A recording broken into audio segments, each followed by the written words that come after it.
sure you were told the same thing when you were young, and it was very rude to talk about a female friend or relative as she. The response in our household always was, "Who's she? The cat's mother." As I grew older, I braved the wrath of my own mother by replying, "No, the cat's granny."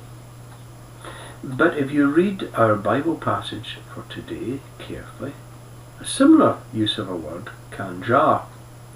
Since the account of Jesus' Great Commission to the disciples in Matthew's Gospel refers to the wider world as them. Not surprisingly then, some commentators substitute the word them with all. This is wise. For Jesus was not talking about a them and us situation, quite the reverse. He was talking of humanity as a whole. In fact, he was sending his followers out into places of division with a powerful vision, the gospel of hope, of us and only us situation. Well, during this time of near global lockdown, most of us had had time to think. It has been, for us, similar to the isolated Galilean hillside of 2,000 years ago. And as a result, we've each had the opportunity to slow down, open our minds and encounter once more Jesus Christ. Hopefully, we have made the effort to worship Him by becoming reacquainted with Him, by listening to Him, and even relishing afresh His company.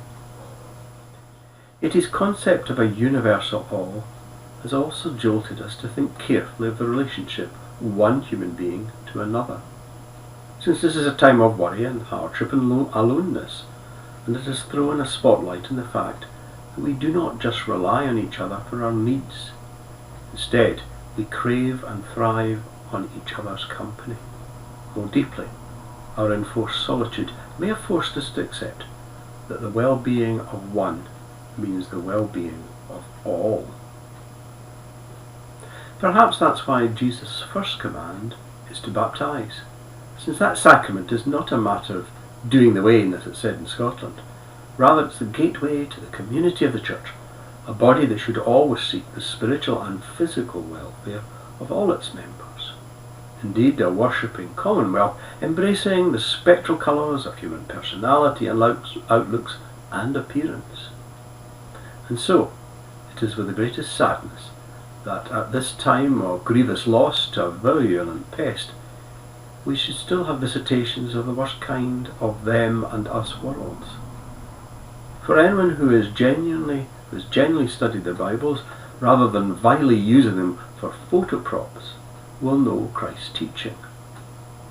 Since there will be there the hearing of the praise of the Good Samaritan, the healing of the occupier's slave, and an Ethiopian who was baptized by Philip.